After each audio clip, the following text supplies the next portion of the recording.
Jai Shriman Narayan. Jai Shriman Narayan. Jai Shriman Narayan.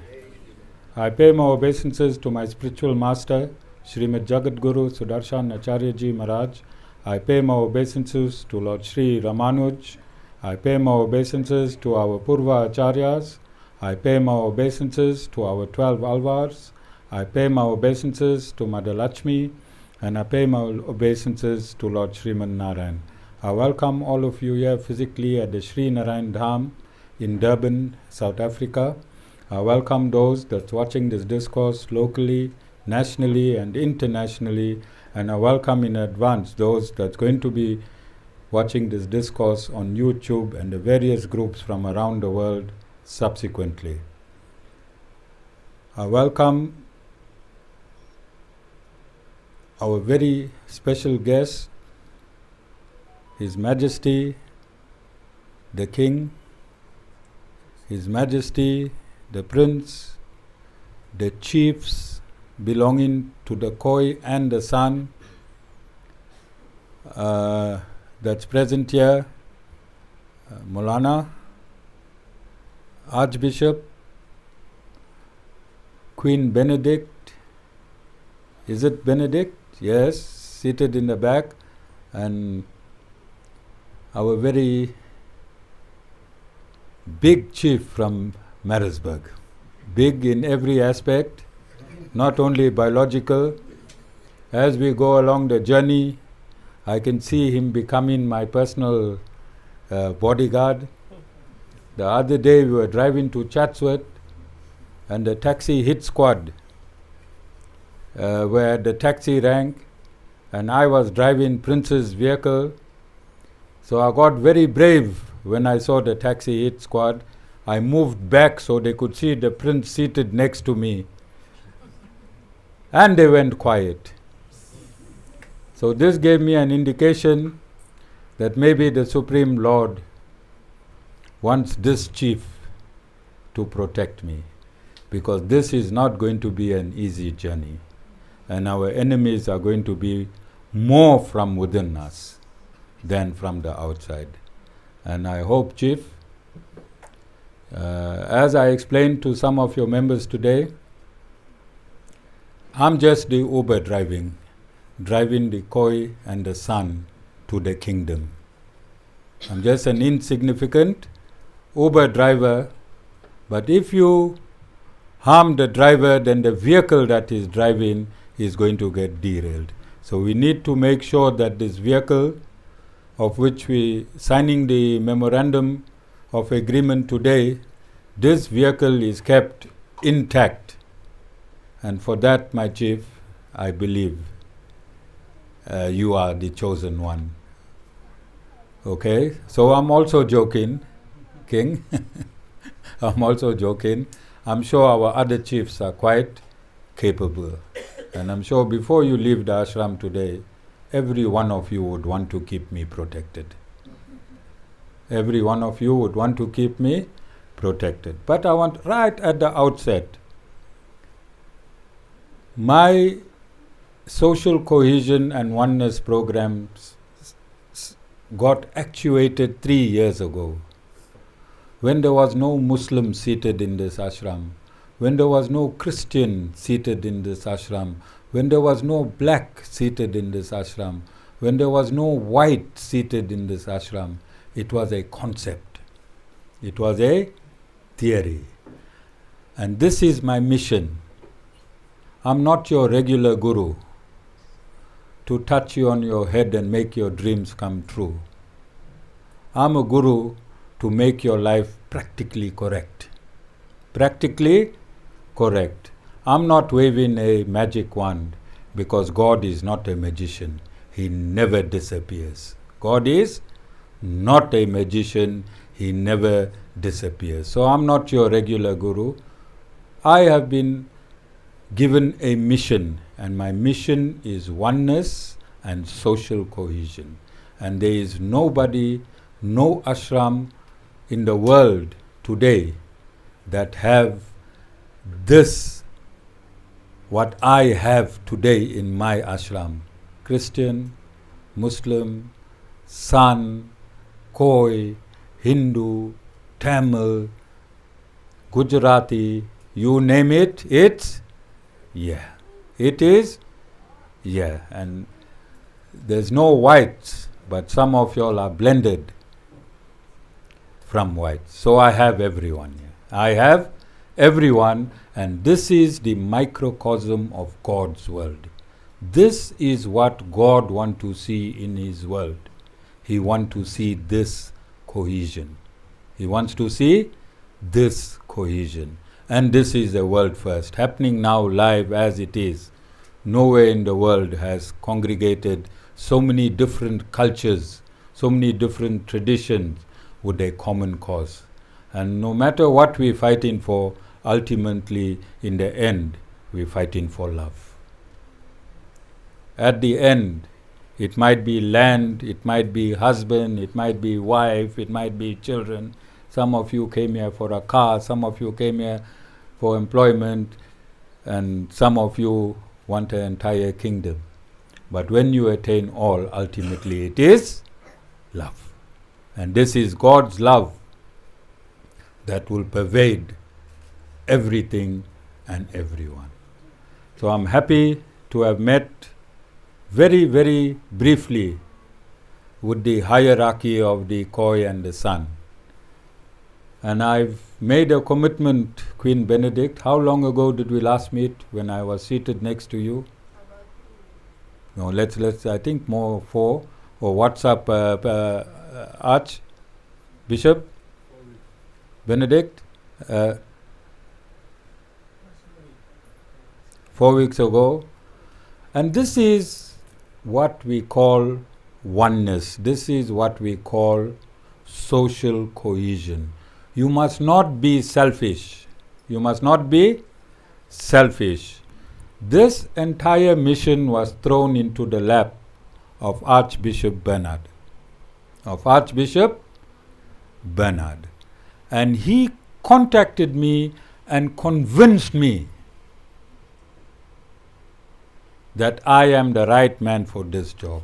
Can you believe it? Archbishop Bernard gave away this glory, although I'm not seeking glorification, but an archbishop of the Christian faith handed on a platter this mission of me being the Uber driver of the Khoi, the San and the Griquas. This is absolute oneness. This is absolute oneness. It's tangible. Oneness has been preached since time immemorial, but we are making it practical. Here's a Christian brother handed a Hindu brother a mission because he saw that this Hindu brother had the credentials to take this forward. Thank you very much, Bishop. We are showing the world practically and tangibly that religion cannot divide us.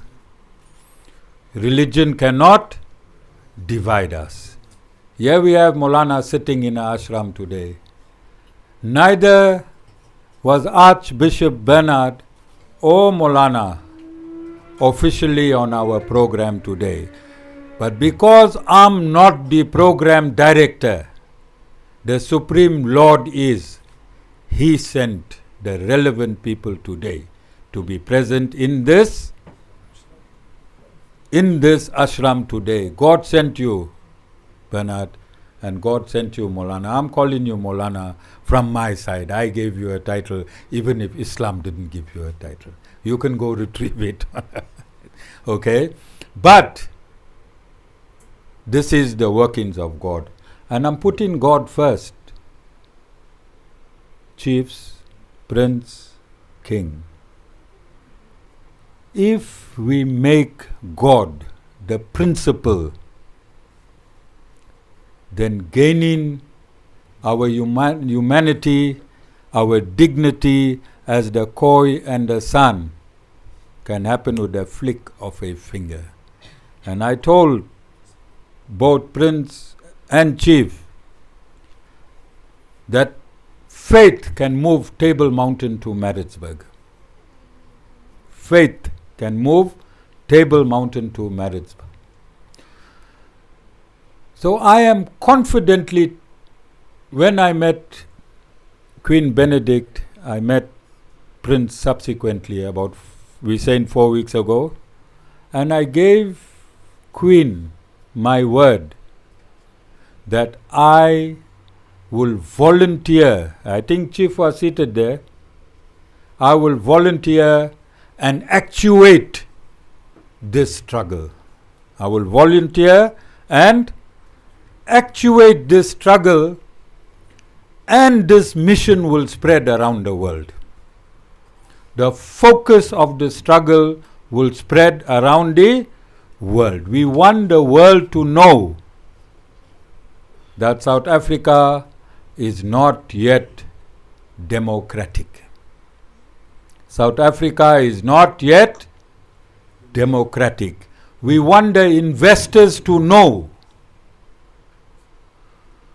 that they are investing to pilferers. They are not investing to the land owners.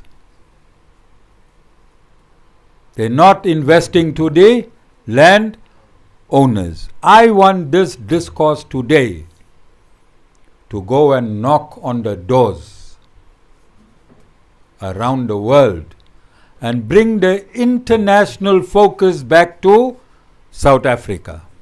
Bring the international focus back to South Africa. The Aboriginals of South Africa are not happy. The Aboriginals of South Africa are not happy. And as long as the Aboriginals of South Africa will be unhappy, there will never be prosperity in the southern tip of southern Africa. God is also not happy, because when God distributed humanity, He gave Indians India, He gave Chinese China, He gave Japanese Japan, and He gave the Khoi, the San, and the tribes that culminated from that. He gave them Southern Africa, and He gave the rest of the Africans Northern Africa, and He gave other Africans Western and Eastern Africa. And until that is not equitable, there will be no prosperity in Africa itself. And you all are witnessing it. And I, as an African, I am an African. As an African, I am also experiencing the darkness of Africa.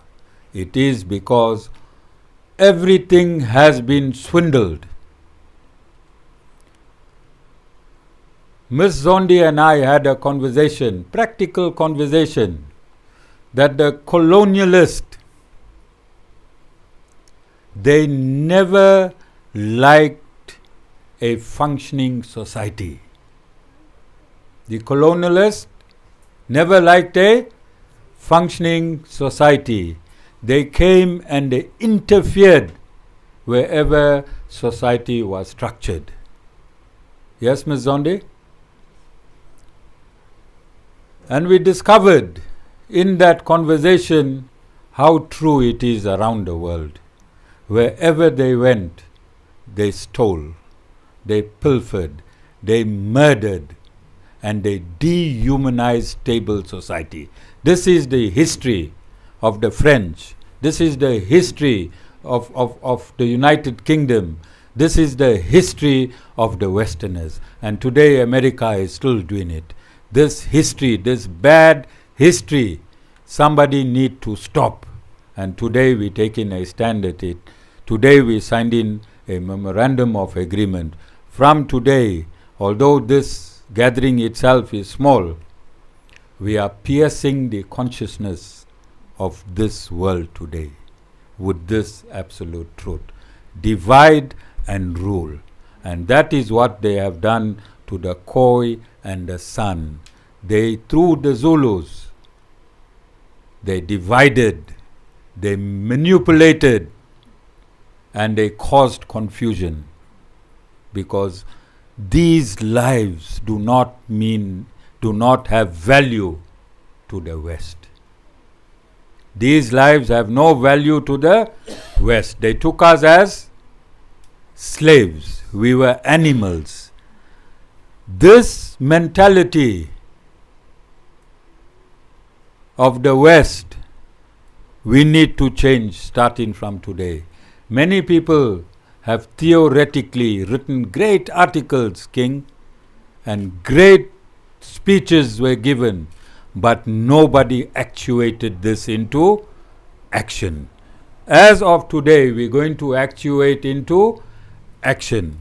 We're going to start writing to the South African government as one unified Khoi, San, Griquas, and whichever subdivisions there are there. And we're going to start a legal process.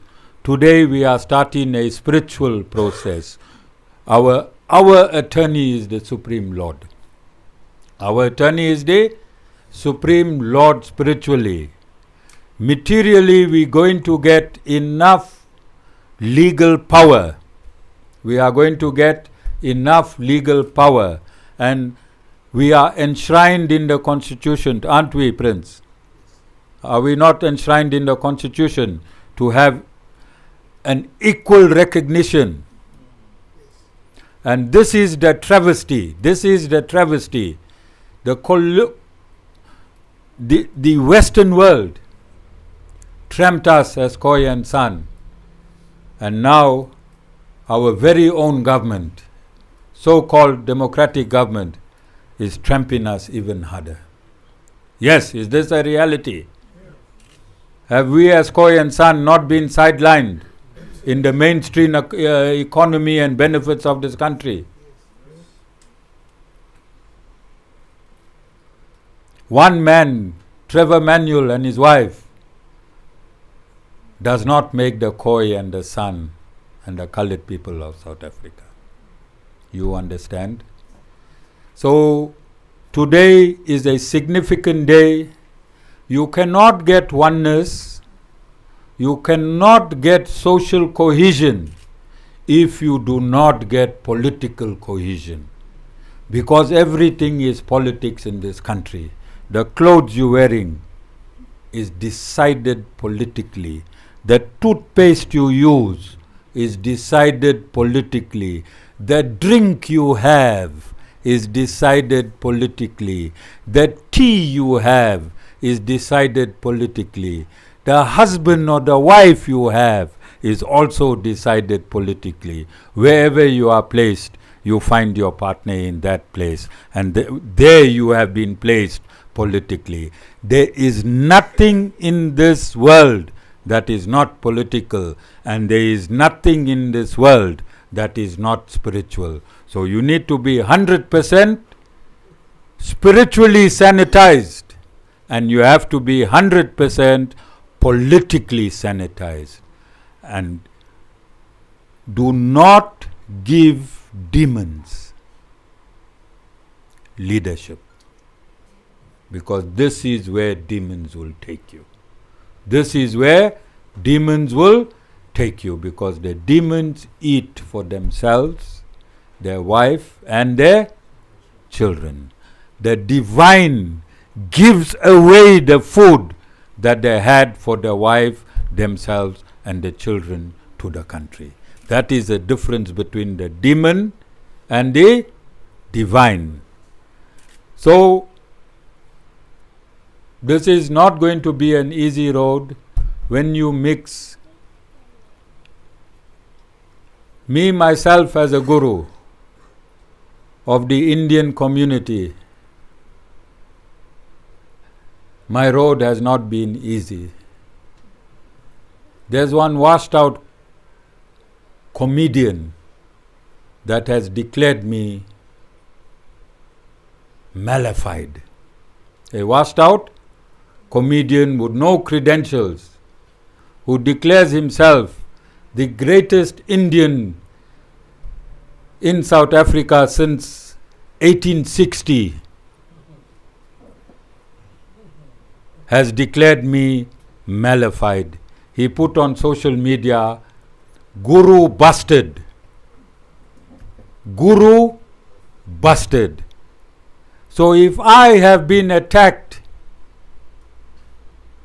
by my very own, how many more attacks you think I'm going to get along the way? Because I have now extended my hand to my forgotten brothers. To my forgotten brothers. We have the same spiritual DNA. Whether you Khoi, whether you San, whether you Hindu, whether you Tamil, whether you Muslim, whether you Christian, whether you black, whether you colored, whether you white, the spiritual DNA is exactly the same. If I get a heart attack now and I need another heart, Prince is going to give me his heart. Will it work, yeah? Why will it work? Because the manufacturer is the same. You can't take a Toyota carburetor and put it in a Mazda or a Ford or a Mercedes and expect it to work. But I can take anyone's heart here. I hope nobody got a dirty heart. I can take anyone's heart here. And I can also give you my heart. Chief, I would not take your heart because I want to maintain my health. I won't be able to fit on my chair. Okay. Okay, thank you. Thank you. Okay, so are we understanding each other? When I say my brother, I really mean it. I really mean it. And this is why I say this mission is going to go forth. King, I have stopped drinking in 2010. All right? Prince, in 2010. So I won't be ever joining you all for a drink, even if it's in your culture. But I'll have my ice water and my mineral water, and I'll sit with you. I will sit with you. So when I say brother, there are certain things I have abstained from. Kid, I'm going to give you a few minutes immediately after me. So I need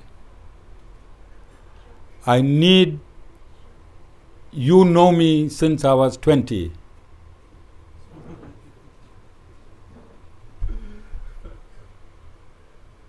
Kit knows me since I was 20. So some people may not understand when I say I am the Uber driver of the Khoi and the San. And as I'm driving, if you disturb me, I might have to pull handbrakes and sort the disturbance as we move forward.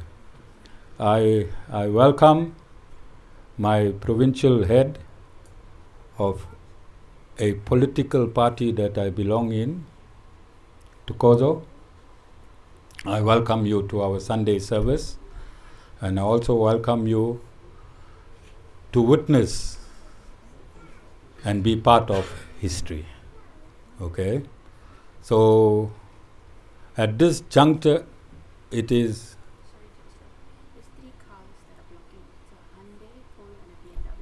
Hyundai, Polo, BMW. At the bottom, can you please move your cars? So somebody need to come out. Okay.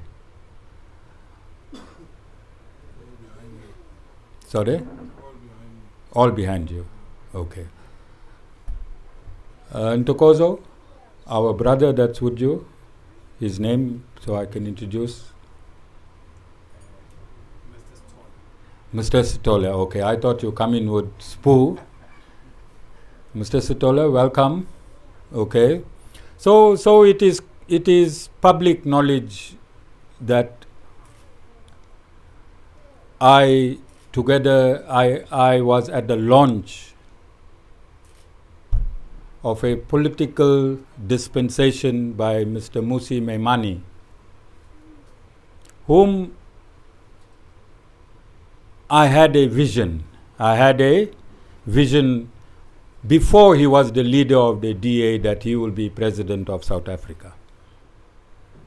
So I discussed this in a discourse. It is recorded, it's on YouTube. Before Mr. Maimani knew he's going to be a political leader or have a political party, I already stated this on my platform, that I had a vision as a guru that Mr. Maimani will be the future president of South Africa. And I contacted him, we met, I was there at the launch, and I have been graciously given a status by my leader of KZN, who is present here today. He created a cabinet for me. Religious and spiritual coordinator. Religious and spiritual coordinator. And on that mandate, I have introduced him today, and you're going to meet him later after this discussion that we have. And you can discuss with him informally. I have also informed the Prince at our very first meeting that Mr. Maimani has created a vehicle that's going to Parliament. And instead of coming for a lift to Parliament, it would be at this point in time practical that if somebody is going there, after he meets Mr. Maimani and after they have a discussion, I have proposed to him, in lieu of my affiliation, and encouraged him that our fight cannot be outside Parliament. We cannot fight from outside Parliament. We need to get into Parliament. The Khoi, the San, everyone need to get into Parliament. There is no political party in South Africa that has credentials to take you to Parliament as you are. There is no political party in South Africa that has credentials to take you to Parliament as you are. BOSA is an umbrella body that will assist you to go to Parliament, retaining your tradition, retaining your culture, provided that you synthesize with the principles of Ubuntu. You synthesize with the principles of Ubuntu. And who doesn't want Ubuntu in their life? Who? So that is the substratum of BOSA. So, King, you are from the Eastern Cape. And if there is a following that supports you in Eastern Cape, and if you, I'm using an example, Prince, if you want to go to provincial parliament or to national parliament, then BOSA will give you the facilities to go there, provided you have a following. You'll still be who you are. Your people will still be who they are. This is why when somebody asked me, what will BOSA do for the Indians? It's not a question of what will BOSA do for the Indians. What will the Indians do for themselves through BOSA? You understand? What will the minorities do for themselves through BOSA? So this political vehicle is unique in that you remain who you are. Your community elects you, and you are responsible to your community together with all the legal parameters that's required in wherever you are capacitated. All of you understand? So I think after the meeting, you will meet Mr. Tokozo. I wanted him to do a prayer So we started with the Zulu prayer. We Indians did the Zulu prayer. All right, you'll get a recording later in your absence. Are there any questions this far? Because I want to hand over to the Prince just now. Are there any questions? Any questions? Okay, going forward, Frederick. No, I was just thinking of Abrams having to say something. Who's it? Yeah, he is going to say something. I know you like Kiddo. Kiddo, my bosses are here. Please tone it down. So very, very quickly, Mr. Biela, I was a policeman for the first 10 years of my life after I studied at university. For some dumb reason, I became a policeman. I can't even understand myself, but today it is relevant. I think Kiddo will. So so I asked him to explain in those years. He's, I think, the only living being that's still alive in my years. I'm a guru. I'm very passive today. You can make me cry, but according to him, entire Warwick Avenue, Victoria Street, whole of Durban used to cry just by me merely entering. All right. So he wanted to, and I think because this is a spiritual program, people also need to know the dark side of the guru. People need to know the dark side of the guru, and Mr. Fredericks himself is a principal, immersed in politics, in justice, in democracy all his life. He's 4 years older than me. We just met today, and make an excellent candidate for Bosa. I'm selling Bosa wherever I can. This is the political side of me.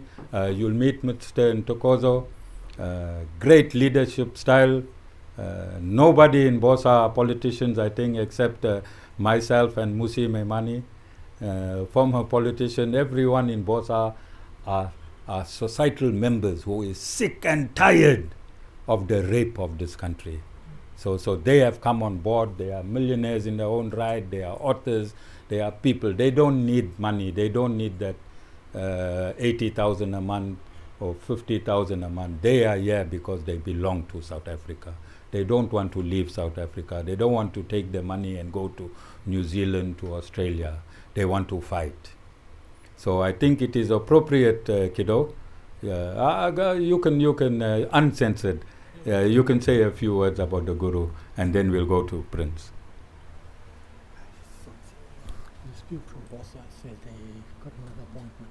Okay. I'd just like to say, Guru, thank you for giving me the opportunity to tell your story. It's a hectic story, but I'll tell it. Okay, Guru and I think we associated from a very, very early age. I think I was at college at Beshe, and I met the Guru. And I used to play a lot in town down at Warwick Avenue. I was a little bit of a gangster, so I moved into Dashins. And I played for Bria, so I was in that area because I played professional soccer for Bria Football Club at a very early age. And I met Guru. Guru, I was very fascinated with this man. He was a cop. But he walked into the club where alcohol and gambling and drugs was going on. But he commanded respect. When he walked up the street, and I wanted to know, who is the small Indian that walks up here and be a boss in a club with a lot of big gangsters? And then one day on a Saturday, he locked up a whole lot of friends Friday night, so I approached him. Why did you lock all my friends up? He said, no, so I gave all my friends girls, so all their girlfriends will be these boys' girlfriends. I said, you're a crook, you. So this is the dark side that we had. And then about a month back in Wentworth, at one of our functions with Prince, I saw this guy. I took a photo of you guys. I even took a photo with you. I hadn't had an opportunity to speak to him. I took a photo with him. And I went back and I called one of my old friends, Cyril, that I used to move in Durban with. I said, Cyril, look at this pic. Who is that? He said, Coach, is that not cop? I said, no, it is cop. But I'm going today, Sunday. I'm going to a function with Prince and I'm going to meet him. And we had a chat in the morning. And I told him about Cyril and he remembered everything we spoke about. And I'm so grateful to God for giving this man a vision to lead us. He's our bus driver. I'm so grateful for God for his life, from where he came from to where he is. But one thing I know about him, that's why I will follow with him, is honesty. You know, during our time when we were moving in Warwick Avenue with Dashin and all that, they're all around in Durban. This man never took a bribe from none of us. And when he bought his alcohol, he paid for his own alcohol. And I asked him the reason why you do this. Why don't you take the bribe? He said, so tomorrow when I want to arrest you, I don't owe you a favor. So that's why I'm trusting in this man to take our vision that we all share together and to take it to the next level. So I am putting my heart and soul in that same bus. I'm putting my life in that bus that you're going to conduct, that you're going to drive. I'm putting my trust in you. You know, basically everything starts with trust. You know, from trust comes love, respect, honor. Everything comes from it. But it got to go with trust. You know, once you break trust, you can forget about that person that breaks your trust, because no matter how you try to patch it up, you will never, ever, ever have that trust again. So it's very important when we do something and we do it together and we put the trust of everybody, let's not break the trust. Yeah, we got an opportunity now to get back our identity. The Khoi and San people, we have not got an identity. Under the apartheid regime, we were not recognized. And came the new democratic government, we are still not recognized. They have 11 languages. The 12th one is sign language. But our languages are not there, and our identities. So nobody has a right to hold back anybody's identity. So we're putting our trust, Kuda, in you to drive that bus. You will get the full support of all of us and you load that bus. Because we're going to get everybody onto that bus, that you're going to stay in the right direction. And I pray God's favor upon you and everybody in this room that's on the journey with us. It's been too long. We're looking for an honest journey. Not for people that's looking to enrich themselves, but to take this movement forward. Moulana, we just spoke yesterday. Bishop, Chief, Prince, King, tight. We're going to take this journey. I thank you all for allowing me to just say a few words on behalf of Guda. Guda is my friend.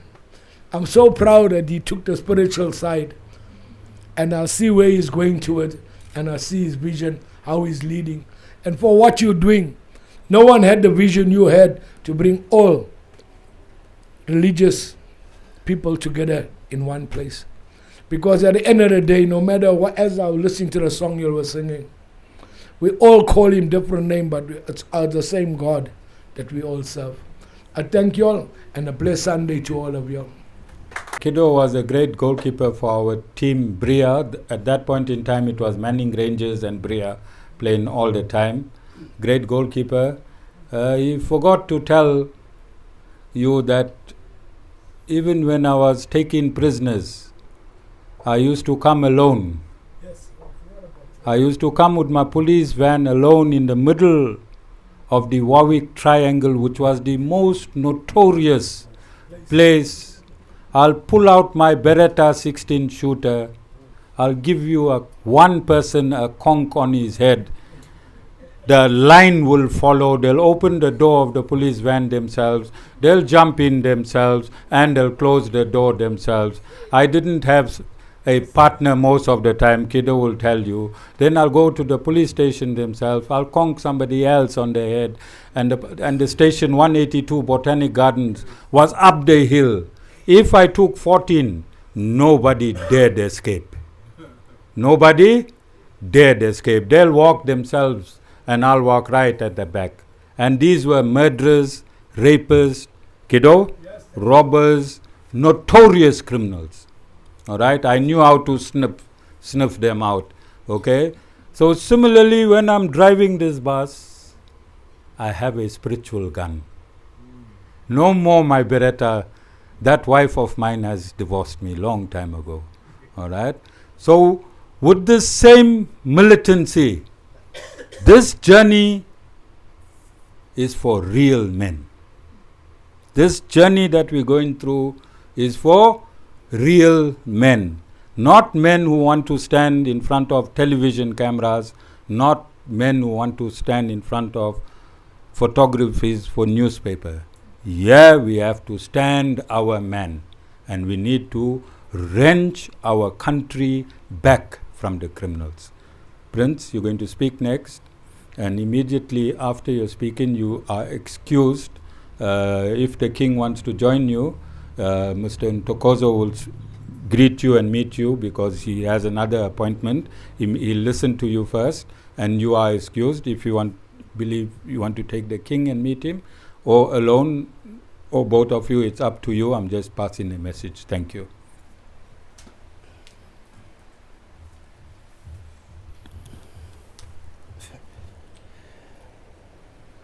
I greet you all in the name of the Supreme Mighty. Amen. It's like a dream. When I met Bishop Benedict in KZNCC, KwaZulu-Natal Christian Council, then, I discussed this issue. And, I explained to him my frustration. I was a General Secretary of South African Council of Churches, and then I was there at the KZNCC to submit my resignation. And then people were asking, where are you going? And I said, I'm tracing my roots. I'm catching my destiny. So I have to run very fast to catch my destiny. Just briefly about how I was born. My mother is an Indian, not was, is an Indian. The last queen of Hlatikulu Kingdom, who was beheaded in 1983. Then I was adopted in Eastern Cape among the Xhosas. I grew up speaking Xhosa. He was always appearing in my dreams. I couldn't make sense of this Indian woman who was always praying for me when I'm crying. He was always appearing in my dreams. At that time I was, at a very young age. When I was adopted, I was given to a family, to a Christian family, a devoted Christian family. That is why I grew up. Then I studied theology. Then I became a priest. So my mother forced me to resign when I was climbing the climax of my career, at my early 40s. If you are a manager whatsoever, but at the age of 40 you will be maybe the regional manager. So I was just climbing the ladder, saying that, hey, I'm doing well in my life, but there was a time that your people are waiting for you. This is my glory. He used to say, go and fetch my glory and give back to our people. To me, I couldn't make sense what he was trying to do or what he was trying to say. I tried to follow up the story. Then I studied history, trying to trace the history of the Indians, link the history of the Khoisan and the Christianity. Then I graduated my master's in history of Christianity. Then, he was always appearing to me and guiding me. I was implicated in the controversy of the African Transformation Movement. I was the General Secretary when the ATC was hijacked. So there was a controversy between the former President Zuma and Ace Magashule. So as a General Secretary, I was the custodian of the Christian Church of South Africa. So I have to defend the position of the Christian churches. So I had a meeting with Mr. Magashule at Ituli House. We discussed the issue. And then it was hijacked. And then I was afraid because those people were big people who were fighting with me. My mother appeared and said, just be calm. Stay calm and speak the truth. It's only the truth that is going to liberate you on this problem. All those who are fighting with you will fall. And indeed, I stood my ground as a General Secretary, and I said I will assist the ANC to expose whatever that was discussed in my presence as I was a General Secretary. Then a month later, the State President was recalled. 2 years later, the General Secretary was eliminated from the ANC. 4 months back, they called me, the General Secretary, they wanted us to reconcile. They wanted to bring me back to the ATM. But I said, now we are embarking on the new journey to the promised land with the people that does not know their identity. So today, we are restoring the treaty that was signed by Dial and Meltel Sin in 1700. The Bushmen are the good people. What happened is that when the Britons come and the Dutch and the Portuguese push us from Mozambique, then Shaka was never be a king of the Zulus. Shaka was the king of the Bushmen. This is the history that we have established. This is that we are telling people, because the history that is there is distorted. It's a false history. So that is why Shaka was eliminated by his brother. And later Tingane was killed by the Bushmen. And if you can go now, the grave of Tingane is among our graves in Hlatikulu Bush Forest. This is the forest that Guru that I was telling about that we need to get back. The one that is a forest reserve. So there is a lot of distortion and the things that need to be corrected about the history of South Africa. Remember, history is very important. If you don't know the history, you don't know your future. Because there is this thing that the Indians arrived here in 1860. Yes, it's part true, because others arrived in 1860, but there were reunion.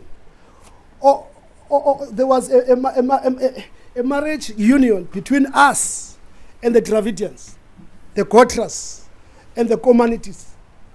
The intermarriages, the product of those intermarriages, they give birth to the Gotraquas. Anything that is as Quas, it links with the Bushmen. Community Quas. Dravidic Quas. So, this is history. And no one can explain about that old Indian temple in Mpumalanga. If they say that the Indians arrived here in 1860, because the archaeologists have confirmed that temple, it was there around 1400. This is history. This is the contradiction that we need to bring together so that we can understand where do we come from. So what I'm trying to say is that no one wanted to talk about the narrative of my mother. My mother is Ka Sima Sim from Punjab in India. My biological mother. But no one here wanted to talk about that he was the queen of Hlatikulu there in Swaziland. There is a Hlatikulu town, one of the oldest towns in Swaziland. And it also tells you that there was no borders So it was the queen of this entire area. He was also a chief commander of APLA. When they were killed, they were on the special mission to overthrow the government of Buthelezi. But no one wanted to talk about that. There is this narrative when they talk about the Indians, that the Indians are pacifist. You see, so they don't want to talk about the guru that holding the sword. Because my mother was, people were talking about her, it was a woman who was holding sword with men. No one talks about that narrative. So today, we are signing this MOU with Guru. Guru is not, it's not like, he's not your guru, he's also my uncle. You know, after this narrative, people will say that, what does the Indians want in the Bushman Khoi narrative? He is my uncle. My uncle. He is not assisting us as a guru. If my mother was a sin, guru is a sin. My mother is Kansim Sima in Pujabu. So what I'm trying to say, this reunion is going to assist us. There are people, we do have our people who are still in India, who were raided here by the slave raiders, the cities, you know the history, the cities, who were raided here. We do have the lost tribe of blacks, the Jarawas in India. So this process, we're not here just to make ourselves popular, but we're going to deal with the destinies of the life of the people. Just imagine that people who, you know, there is false narrative. If you can ask the historian in India, how did these people arrive here? He said that, we don't know, they were lost. But we are coming with an explanation of how the Jarawas arrived here. The Jarawas, you know, before the colonization was, what I say? Sorry about that. Let me explain how the Jarawas arrived in India. In 1840, the British wanted to colonize us, but it was very difficult because the Sikhs were here, the people of the Sweat. So Shaka put them there in the borders because we didn't have the guns to shoot. So he put the Sikhs there on the borders to Mpumalanga, so that when the Portuguese come, they have to cross the Sikhs first. So that is why we put it there. So others, he put other commanders across the place. So in 1845, they went to assist the Sikhs in the British War. Everybody can Google that. The Battle of Aralot of 1846, that was fought in Punjab. So after the battle, they were defeated there. When they were coming back, their ship was sunk by the British troop. They survived there in the Adamat Island there in India. So for years, my father and others who founded the APLA, people were trained there. So the people who are in that island were discovered around 1990, that there is a lost tribe of Africa here in India. So this relationship is going to uncover that. Guru did mention that we will need the historians, we will need the archaeologists, we will need the anthropologists, we will need all the specialists from different professions, because this is not the thing of my uncle and I. No. It involves the nation, and therefore we need the academics to be part of us. This is a groundbreaking Guru. This journey that we're not talking about the Khoi here, we're just talking about those who were taken here, because before they behead us as Bushmen, people were taken here as slaves. So no one here in South Africa is having an interest on this topic that we're talking about, of the slave trade. They don't have an appetite of talking about that because it does not affect them. So we are talking about it because we are the minority. You know, when the Ngqunis, I'm not racist, Bishop, but we're just talking about history. You know, when the Portuguese arrives here, the colonists, they were with the Ngqunis. Guru did pray about the Africans owned their part of Africa, but this part was owned by the Khoi. So when they arrived there in the ship, they were Nguni.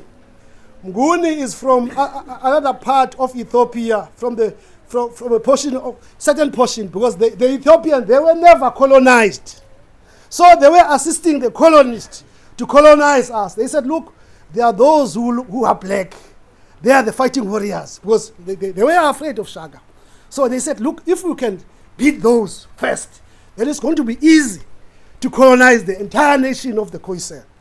So that is where the Malangela is ancestors of the Zulus, and Malandela is ancestors of the Xhosas, Sibisite is ancestors of the Pondus.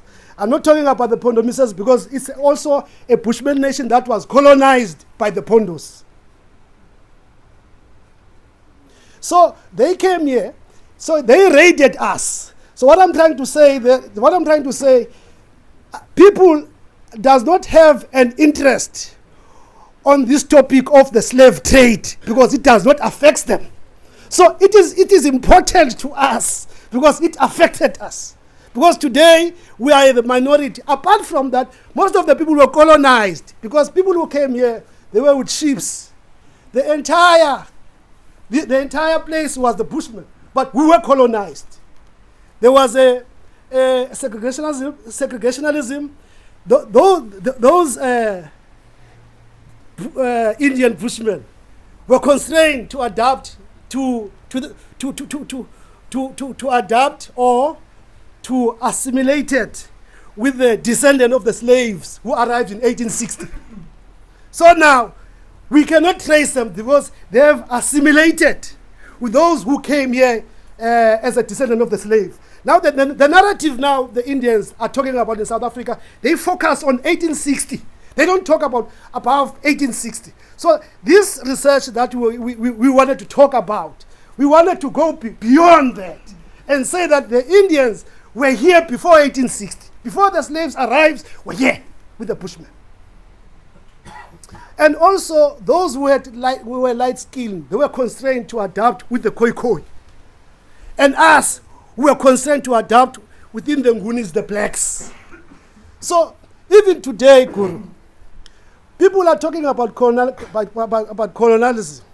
They talk about the white people colonizing the black people, but they don't talk about the black people colonizing other black people. We are still here today. I was praying to Kamata, our God. But our religion is not listed on the religion of this country. Even if you go to high school, I was invited to another high school. There, I was offering a workshop to the teachers about the Bushman tradition and the religion and so forth. The topic is about the Bushmen. The topic talks about the Bushmen, but the entire thing they talk about the wars of the Ngunis, the Zulus, the Xhosas. What is this? Because the topic is about the Bushmen. They're supposed to talk about the Bushmen, the religion of the Bushmen, the culture of the Bushmen, but it talks about how the Bushmen were conquered, how the Zulus, how the Xhosas, how the Pondos. It talks about the end. And as a result, if you follow it, you can't understand what is the author is trying to say. So what I'm trying to say today, Guru, as we are signing this MOU, we are restoring something that was destroyed. This relationship was there. I am the product of that relationship because my mother, as I'm saying that, I'm an Indian. So sometimes I don't understand whether I'm a colored or a Xhosa or whatsoever, because I'm in between. Because there is no Bushman now. So automatically I fall among the blacks. So that is why we are saying that we don't want to be classified under the blacks or colored. We want to be classified under the Aboriginals of South Africa, because South Africa belongs to the Aboriginals. So I concur what you are saying, Guru, that we will prosper unless we go back and acknowledge the wrongdoing of the past. We were excluded from the Codesa. You know, the Bushmen who were not there. You see now, we have to start that process. I have to cry again now, because my mother was killed there by Butelezi, and I never given an opportunity to heal. Even our people, They were not given an opportunity to heal because Prince Mangosuthu was untouchable. No one wanted to talk about anything that was made by Prince Mangosuthu Buthelezi. But here in KZN, he wiped about 400 people, beheaded about 400 people, but no one wanted to talk about that. It's a genocide, a crime against humanity. We have opened a case for him. So, this is reality. We came here today, Guru, seeking the intervention of the Most High to journey with us, to unite us, because there is a program that has been designed by the government to make sure that we don't come together as a nation. Because you see, as we are crying here, other people are celebrating because they are paid for us to be where we are today. So we hope that this unity is going to change South Africa and change the world and change all of us. Because, you know, God created us as one race. There is no skin color, black or white, but we've got one blood. That is what we wanted to say. We are human beings. The government does not recognize us because everybody knows that this land belongs to the Khoi and Sen, but we are not recognized. For Christ's sake, we are human beings like other people. Why can't we not get the recognition like other people? Are we not other people? Are we animals? Because it was the reason why we were beheaded. It was the reason why the land was taken, because they were saying that it was no man's land. Although our ancestors were there, but they said that it was no man's land because when they see us, they see animals. We are no longer the animals now. I want the clothes. It's like you. You see, you can touch. You see, I'm a human being. So that is what we are saying. When they talk about us, they talk about the people who are not uncivilized. I mean, we can manage our own things now. We have been transformed. We have been educated. We have taught. We understand the ways of our ancestors. I mean, we can run this country better than them. I thank you.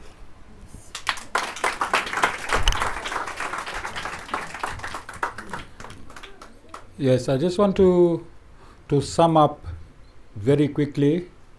So the prince, his mum belonged to a warrior clan of India called the Sikhs. In Sikhism, there are 10 gurus. There are 10 gurus. Sikhism is part of Hinduism. And these 10 gurus lost their lives in battles. They could go and stand up and get beheaded voluntarily. I'm a Singh. It's part of my tradition. It's part of my culture. That's a surname of the Sikhs. Singh, S-I-N-G-H.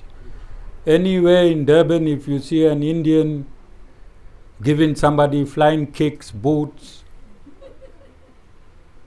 you'll know his surname is Singh later. Because we have this warrior blood. And I think in this modern era, I'm the first militant preacher. Bhai, you agree with me? Yes, Indians are known as pacifists. They follow the Gandhian principle. Take a few smacks on every cheek, not the Singhs. Before you lift your hand for a smack, you're either dead or in hospital. So I'm saying this with love because I'm driving this vehicle forward. Just for a lighter note, kiddo, today I understand why the whole of Warwick Avenue, when I used to walk down, they used to say, "Shh, the Breno is coming." So now I understand where I get my colored ancestry from. You understand? So in a nutshell, we signed in an MOU with the prince. We're going to honor his mother. She was a general in APLA. You need Prince as a master's in history. He did not stand here and ramble because he was emotional. There is historical truths, and I won't put my ashram I won't get my ashram involved in any disrepute, because I have a mission that is 1,000 times bigger than what I am doing now, if it were not the truth. You understand? So whatever the prince said is the absolute truth. It is history. There is records of everything. I have spiritually recognized all that needs to be done, and I'm not putting my neck on the block. I have faith in the Supreme Lord. The prince might not get all he wants in this lifetime. The king might not get all he wants in this lifetime. It took us many thousand years to reach here, and it might take us a few thousand years to reach ultimately where we want to. So our MOU that we're going to sign today has a lifespan of 1,000 years, because we are realist. We are realist. We can say we are Aboriginals. We can say we want our country back. No Aboriginals have got their country back in history to date. Have they? Whoever has settled in that country becomes a citizen of that country together with the Aboriginals. And I'm sure the king and the prince will be sane in their demand that, notwithstanding the fact that the entire southern Africa belonged to the Aboriginals, we are your neighbors. You have to include us. We have to live together. But we that have already gained citizenship, we need to make sure that the Aboriginals are recognized in the same light as everyone else in this country. We need to put king in parliament, and we need to put prince in parliament. Tukozo, I need to put chief, would you, in KZN parliament. Can you see the size of our chief in the back? He is my personal bodyguard. I'm saying this on live. Emita, just turn and let people see who's protecting the Guru. All right? So we are going to win, whichever way. We need to get into government. This talk is actuating the process. It can only culminate in parliament. We need to change the laws. We need to change a whole lot of legislature to make sure that the Khoi, the San, the Griquas, the Singhs, the Tokozos, the Memanis, and all of us, every one of us, breathe the same proportion of the air of our own land without fear or without any favor. I'm going to ask Prince to excuse Tokozo. You can have a discussion. King, if you want to have a discussion as well, you are free. I think it will be...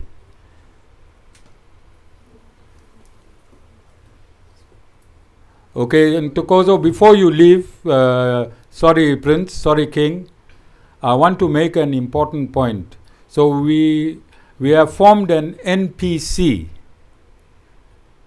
We have formed an NPC, and Miss Zondi is one of the directors of this NPC, and also she is the secretary. She is the personal secretary of the prince, and she is also the secretary of his political party, and this is called social cohesion. This is called social cohesion. The prince is not bitter about the past, because we have a young Zulu lady who's at the heart of everything that is happening.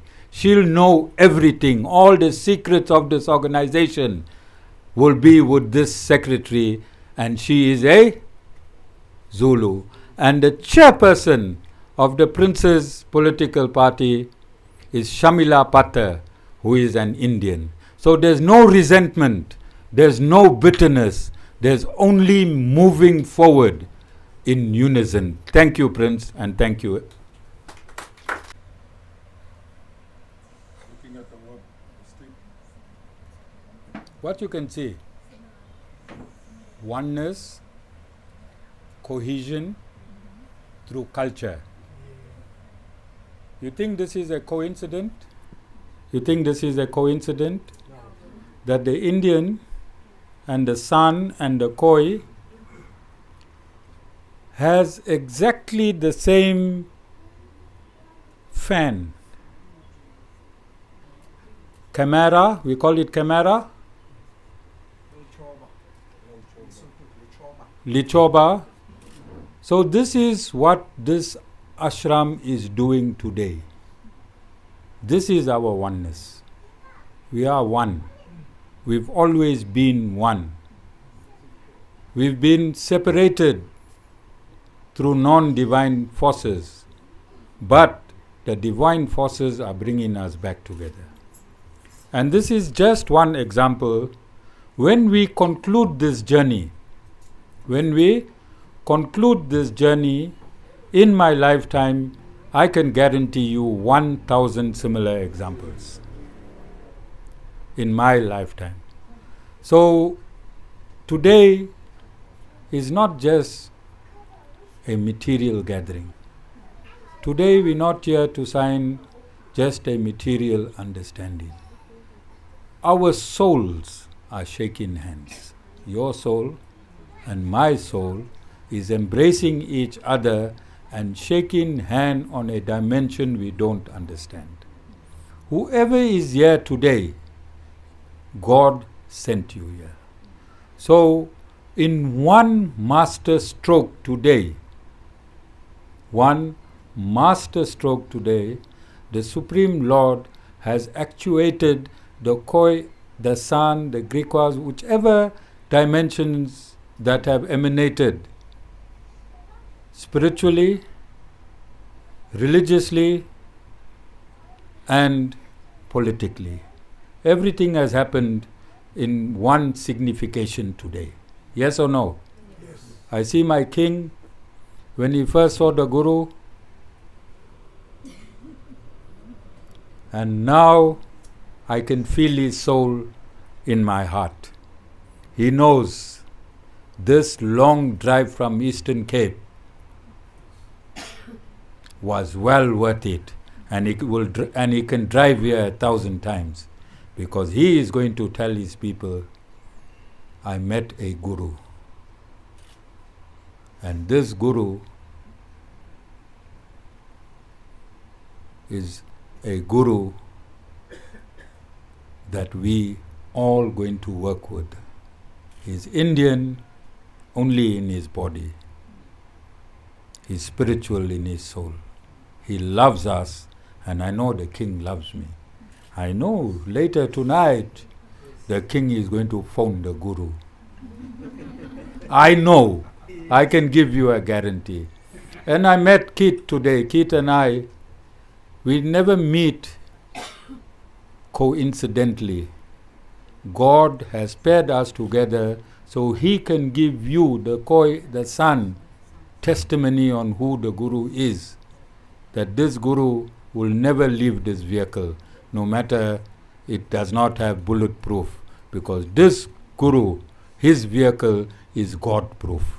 Nothing can pierce the vehicle that the Guru is driving. Nothing can pierce the Khoi and the San and the Griquas anymore. No more. It might take a few months, but we are on the top of our game. Frederick, God has also sent you here today, and I know Frederick is going to phone me, and I'm also going to phone him. And we old men, myself, Frederick, I don't know if I can call you old, kid. I'm over 60. We old men, we're going to do a lot of gossiping, but good gossiping. This gossiping from us old men is going to drive this agenda forward. So there may be a whole lot of technical people. There'll always be technical people putting spanners in the works. These are insignificant nobodies. These are insignificant nobodies. This memorandum of agreement today might not be in its totality what we want, but at least it started this vehicle, and let's respect that. As we move along, we'll put magrams, sunroof, subwoofers, Wi-Fi, GPS, but let's start the vehicle. These technical people have always stopped the formation of this vehicle. That is why we are always here. So we don't need lawyers, advocates, magistrates to legalize this vehicle. Just you and I. And what you don't like in this vehicle, you are allowed to come and change as we move along. Today, let it be a standard vehicle. Let this vehicle propel us into another dimension. And all my Indian devotees, this is your lost family. This is your lost family. The Khoi, the San, the Griquas are your family. But, as I always say, from blacks I learned loyalty. From Indians I learned make a plan. From whites I learned respect. A white man, even if he's a beggar on the road, please, thank you. And if you don't have money, he'll say, no problem, thank you. All right? But from brainos, I learned how to jol.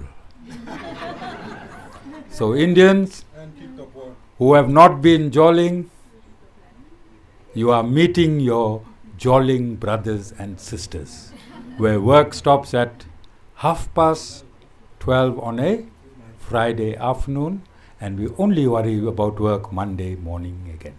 Weekend is yours. So Indians, that part do not take, otherwise I won't have anyone in service on Sundays. Okay? So my brothers and sisters, we are for real. And here is this. This tells us of our relationship. I am carrying this, and the chief is carrying this. And this is who we are. We are one. Thank you very much. I want to reiterate that in this agreement and a legal NCP, which we will build up as we move along, that we have our very own Zulu sister who's going to be the centrifugal force.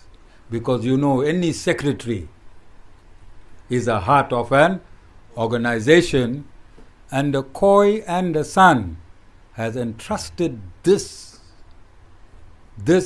institution with a Zulu, which means social cohesion in practicality.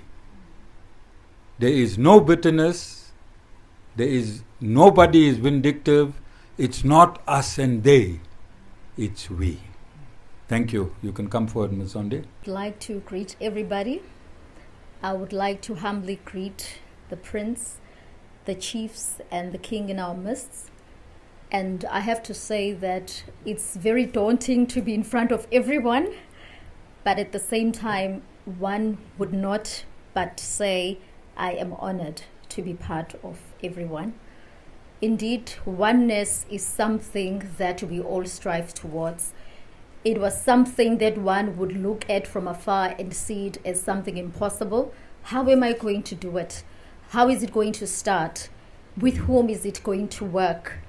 And today, you know, it's so wonderful to be part of something so monumental, though it may seem small in the beginning, but every monument starts off being just building material that comes together to create the monument that is taken step by step. I like what the Guru once said. He said that it's a big achievement, but small steps. So it's important for us as a people to understand that we can never achieve anything monumental, we can never achieve anything substantial, lest we ourselves are honest and sincere within ourselves. Truth is very, very vital in the work that we do. Knowing why we do what we do, why we are where we are, why we're giving up our time with our families, why we are making sacrifices that in turn are going to add value to the work that we do, is important. That as people, we need to look at that.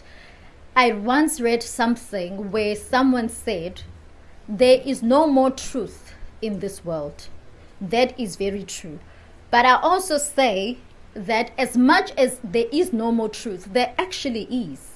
Because truth lies within oneself. One needs to make a decisive decision to be truthful. When you say you stand for something, even when I read something, and I will say in the Bible, because the Bible has a lot of principles which carry a lot of wisdom with it. When Prince Esther said, whether I perish or not, meaning she had made a decision that I believe in this, my people will be liberated, even if it means to a point of death. Now that takes a lot of sacrifice and dedication to get to that place. But it all starts with being sincere from the onset and purposing to walk decisively, honest and truthful in the journey. It's very important that as we work together as a people, one of the things that we need to also put into remembrance in our minds constantly is that we have leaders. And if we already have leaders in place, that makes us servants to our leaders. And servants are always subjected to the directive of their leaders. Sometimes you may not understand where the leader comes from, but because you are a servant, you entrust the leadership of your leader, that wherever your leader sends you, that you will do, there you will go, and you will sincerely do so. And also making sure that we protect the integrity and the dignity of our leaders. Because when we do that, even whatever challenges and oppositions that we face, at the end of the day, we need to stand as a people that are in full support. Sometimes people cannot get through to the leader because the leader is so far away. But if you can get compromising subjects, that leader is already compromised. So can we purpose in ourselves, in our hearts, in our minds, that I as a person choose to stand as the one of integrity, of true servanthood, and I will not compromise the dignity and the leadership, or rather the integrity and the value of my leaders. Their dignity I will hold as though it was my own. I will protect, I will serve with everything that I have, because anyone that is afforded this opportunity in the inception of everything, this is the only opportunity we have. And if God can bring us together, there are people God could have chosen in the stead of you and I, but he brought us here. Can we then not have the Judas spirit, the one that goes and sells their soul at the expense of their masters? Can we be sincere? Judas was not there so that there can be a repetition of a Judas, but Judas was there to help us realize the demise of the Judas, should you choose to be a Judas. And know this one principle. In this world, whatever you do, good or bad, you will either reap a reward whilst you are still living, or you will reap the demise of your own peril should you compromise. And it will all happen in this world, whether in 10 years, whether in 15 years, whenever. Whatever you sow, that also shall you reap. So sow wisely, use this time gracefully, and let us redeem whatever we can, and let's maximize every opportunity given unto us. With that, I thank you.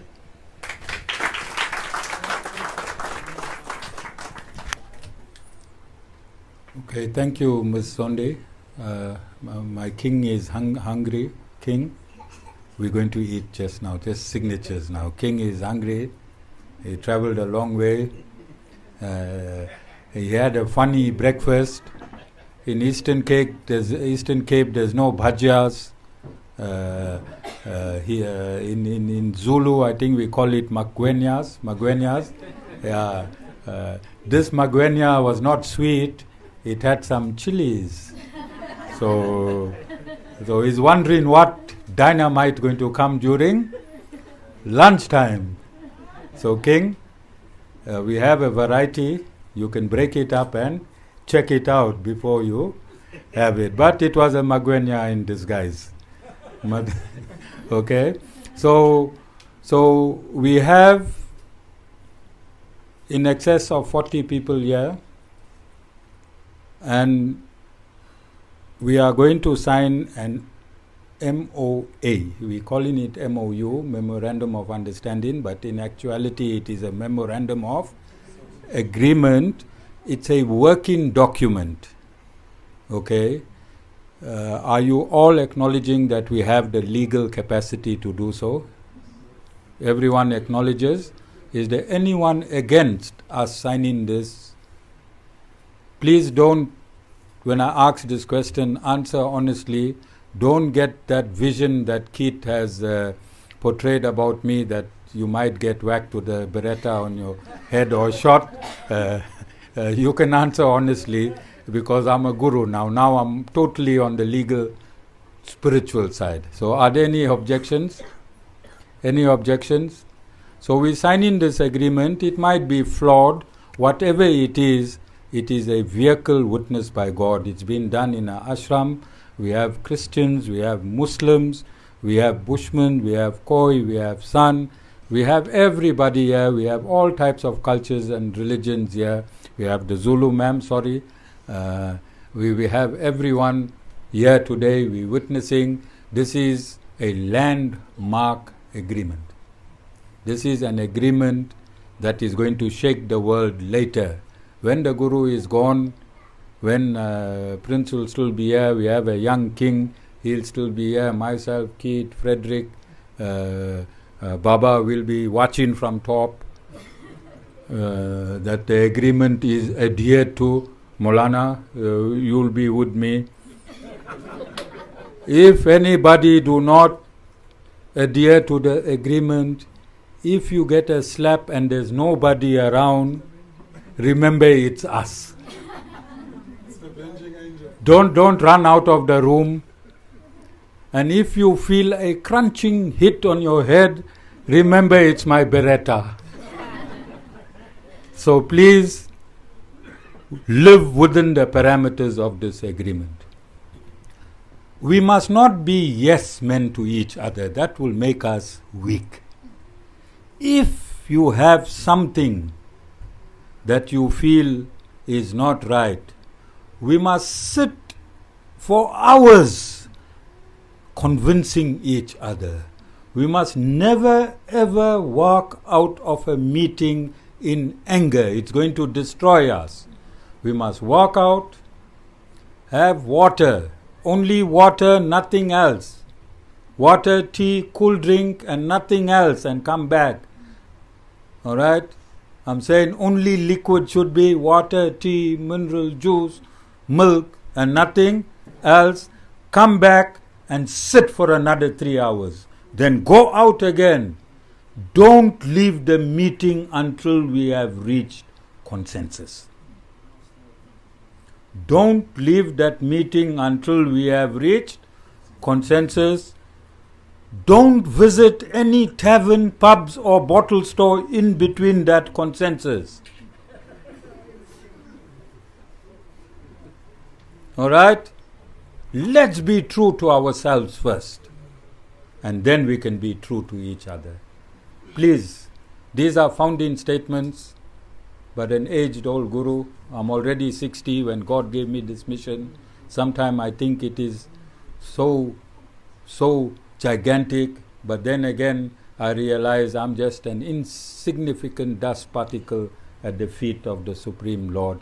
He will be doing all the work, just using me as a instrument. Okay? So I hope you all enjoyed everything. Please, I think it will be respectful if we all stand when we sign in the agreement. There's how many signatories? Okay, that has been agreed? Okay. Thank you.